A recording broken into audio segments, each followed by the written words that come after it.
Welcome to Advance with MUSC Health. I'm your host, Erin Spain.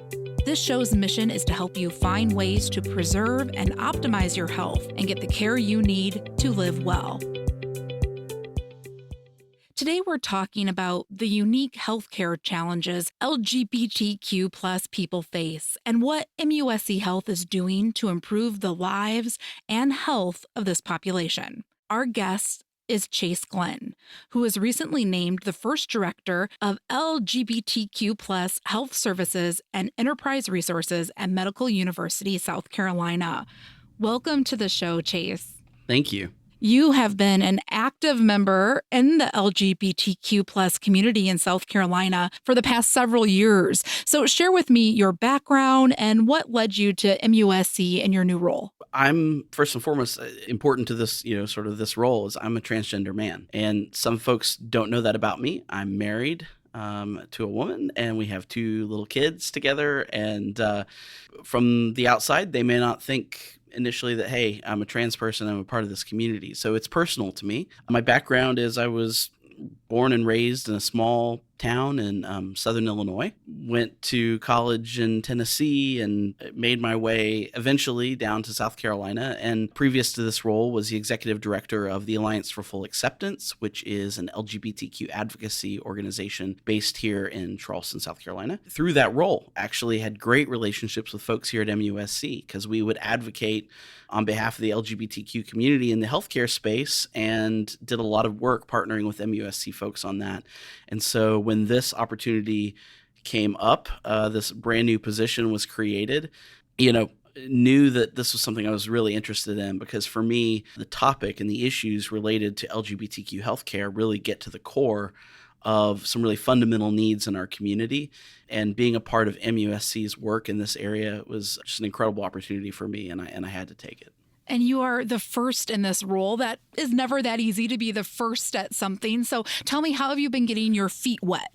So much of what I'm doing right now is just kind of going on a listening tour, meeting with anyone and everyone who's interested in talking about LGBTQ health, learning what's already happening, because I think that's really important to note. Just because we haven't had this role doesn't mean there hasn't been activity in this advocacy space. We have a number of providers and faculty members and researchers and clinicians who are doing this work already. They're working with LGBTQ patients.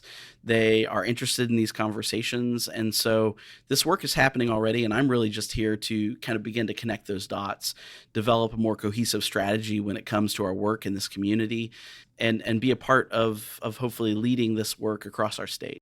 Let's talk a little bit broadly about some of the challenges or barriers that LGBTQ people face when trying to receive healthcare. At its most basic level, many members of our community aren't actually fully known by their providers, meaning many of our providers don't know the sexual orientation or gender identity of their patients. Seems like a really basic thing, and someone might say, why is that important? I'm just treating someone for, high blood pressure, or maybe they need a knee replacement. Why do I need to know this information about them? But it's really base level sort of knowledge about a patient's identity, and it helps provide them with respectful, competent care. Really what we're looking at first and foremost is, are we able to collect this data?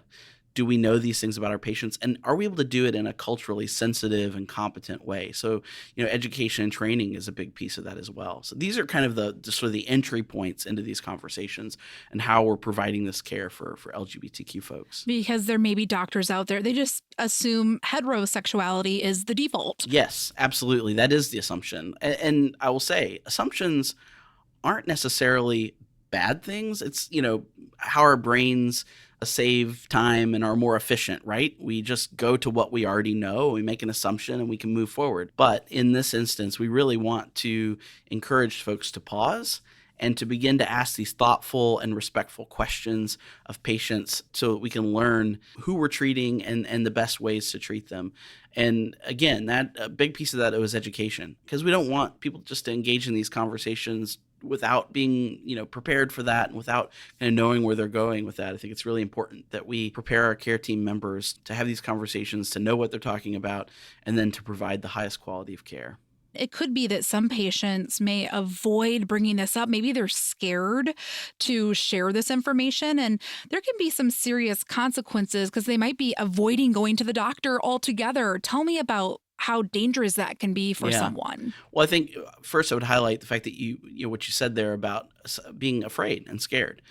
A lot of LGBTQ folks have personally experienced discrimination in some sort of form, maybe not necessarily in healthcare, but in some other part of their life, maybe within healthcare. Even if they haven't personally experienced discrimination, they may know someone who has. And so that sort of added level of mistrust then of healthcare providers, I think, is something that is a barrier that a lot of folks who maybe haven't experienced that don't even think of. Let me give sort of my personal story a little bit here to share kind of what some of my personal experience has been in this area. I, as a transgender man, still have to go see a gynecologist. I have to get an annual cancer screening. It's important that that information is documented. Unfortunately, from my personal experience, I went to a provider and had the experience of being misgendered, being called back from the waiting room, being called Ms. Glenn. And so you can imagine someone who looks like me and sounds like me, I'm called Miss Glenn, and I have to then go back, walk through the waiting room and have that sort of embarrassing experience. And it was really traumatic for me. And I'm what I would call like a professional advocate, like these are the spaces I'm used to navigating and having to educate people. Well, for the majority of folks, they might have that sort of interaction with the provider and say, you know what, I'm not going to go back to that provider. And maybe they would just forego getting care altogether. Well, there's some potential negative health outcomes if someone isn't getting the cancer screenings they need to get, they aren't having the evaluations they need to have. These are big deals. If we don't have, if you're fearful to go to the doctor, you aren't able to get the preventative care that you need. And we know that preventative care is a key piece to your overall health. Well, let's explore that a little bit. Why should an LGBTQ patient or parent explore MUSC Health when looking for a provider? And how can they go about finding someone that is trained and compassionate and understanding when it comes to this topic? MUSC is positioned in the state as a leader already in healthcare across the state of South Carolina, and because of our prominence in the state, we probably have more access to more resources and services that maybe other providers might have. So, I would hope that we would be top of mind if someone who's LGBTQ says, hey, I'm looking to find a provider, they would come to MUSC. I hope that's the case. As far as finding and identifying those providers, in full disclosure, are in the process right now of identifying the providers that we have in network. We know, as MUSC continues to grow and expand, we have more and more providers within our system. We're doing the work to identify those providers to be sure that we're providing the most, up-to-date information to people who are seeking this sort of care and these resources. We're doing that work. Again, our position in the state, and I think particularly as an academic medical center, I think we have a real opportunity to lead in this space in a way that there isn't another health system in our state that's doing this. Well, tell me about some of those plans that are in the works right now. It sounds like you're trying to identify providers who either identify as LGBTQ or are very open and accepting to these patients. But what else is happening to create an inclusive culture for all members of the community when they come to MUSC? Yeah. Well, we're in the process of evaluating all policy, procedure, process, thinking about, when it comes to all the different sort of aspects, not only for patients, but also employees here at MUSC, thinking about, how are we providing the most inclusive spaces, inclusive environments, whether it's a workplace or the care that we're providing for folks.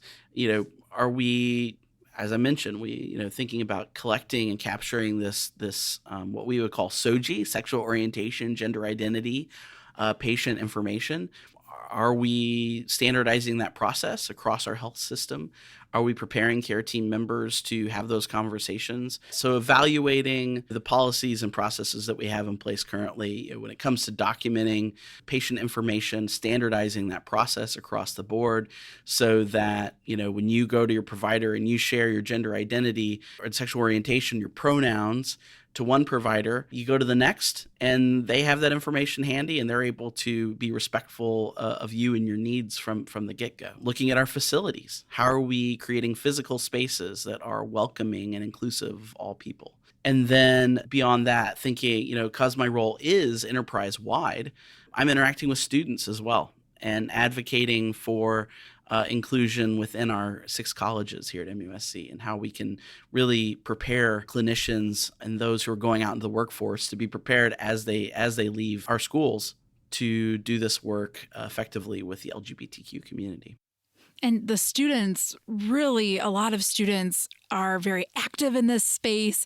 They want to see change. Tell me about that, and how do they inspire you? Yeah. I mean, it's the students who are asking for this. They are really the ones driving the agenda in a lot of ways. They're the ones going to professors and saying, you know what, we don't feel like we're getting quite enough information on this. When we're looking at this younger generation, they are having conversations and thinking about things that many of us in years past didn't even have on our radar. I was born in 1978. I didn't have access to the internet all through high school. I didn't even know. I lived in a small town. I didn't even think I knew someone who was LGBTQ until I went to college. Young people today are having these conversations, are much more well-versed in these topics. Now, that, though, does not give us a pass, because there's still a lot of need for these conversations, and I think we really should be intentional in including this in our curriculum. What trainings are in place, and what do you have planned to really educate the MUSC community? Currently, within MyQuest, which is our training platform where employees and students can go and access training, we have some existing course offerings that are there that we have brought in from the National LGBTQ Health Education Center, which is through the Fenway Institute. And so they're recorded trainings, and they really can provide a base level of understanding around LGBTQ healthcare on a number of different topics. We also have our Safe Zone Ally training, which I think is a really great sort of next step for folks who want to go. And this isn't just clinicians. This is really open to anyone across the enterprise who's interested in these conversations, who want to go a little deeper in their allyship to LGBTQ folks. This is a really great opportunity to do that. And then beyond that, currently have an engagement with the Fenway Institute, who provided those sort of canned trainings to develop some custom trainings for MUSC. And so be on the lookout for those. I'm hoping within the next year we'll be able to roll out training that'll be really customized to our culture, our needs here at MUSC, and really helping us to take it to the next level. There are rural areas of South Carolina that MUSC Health serves. How are you planning to reach those populations that this may be more difficult for them to find providers? A lot of folks in those communities may not have the resources that we have here on the main campus. So tell me about that. We're going to be utilizing, really leaning on our providers that are out in the different parts of the state to help us connect with our communities out there. These are early days, though. I've only been in this role for 5 months, really still getting my feet underneath me. But, looking forward to the opportunity to meet with our, regional health network partners and to look at how we can really connect with the communities out there, because I think that's going to be the link we have to these more rural parts of our state. I'm based here in Charleston, but we know there are LGBTQ people throughout South Carolina, not just in the metro areas. So we're going to be looking at how we can connect with those communities and make people aware of the resources we have here. I think that's a really important note. Like, one, we can do a lot of work to make sure we have lined up lots of providers and clinicians who are well-versed in this work. We can have resources all day long. But if people don't know about them, what's the point, right? So, how we're able to market and communicate the resources that we do develop is going to be just as important as having them. And you have a very good understanding of the LGBTQ community needs. You were part of an assessment report in your previous role before you came to MUSC. Tell me what you found in that assessment report. Tell me about the report, what you found, and how that kind of informs you as you're doing all of this work. We found out that there were some gaps at a really basic level. We talked about how important it is to collect this, sexual orientation, gender identity, and patient information.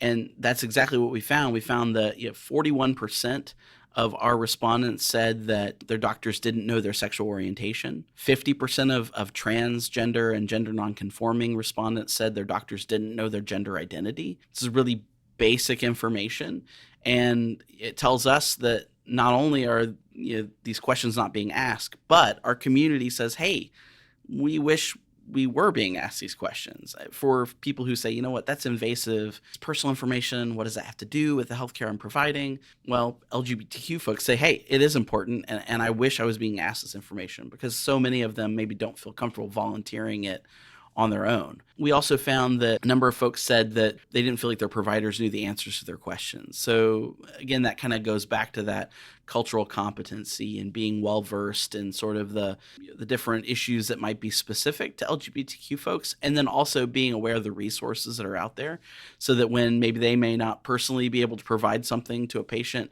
they're aware of the resources that are there and are able to refer them. There was one person who replied in sort of our qualitative responses on the survey, and they said, I don't think I've ever had a doctor proactively ask me about my sexual orientation or gender identity. If they don't ask for this basic information, how can they treat me?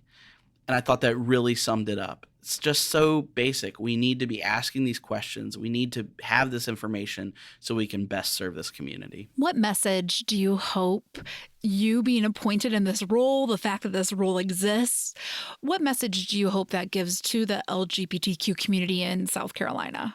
I've had so many folks reach out to me since I've started this role, from not just the Charleston area, but across the state, who've said, wow, I am so excited to hear that MUSC is taking this seriously and has created this position. People who are employees of MUSC have reached out and said, hey, I'm just so excited that I work for an institution that is thinking this is an important conversation and has created this role. That to me really speaks volumes as to the need that's out there. And I think MUSC making this investment and really putting their stake in the ground and saying, this is about our values as an institution, and not because it's some specialized issue, because it really is just about taking care of people. I think that really speaks to our community and says, you know what, this is an organization that really cares for people. I know people are excited about it, and I'm just really grateful for the opportunity to be here. So there may be people listening to this show that are not in the MUSC Health or MUSC community,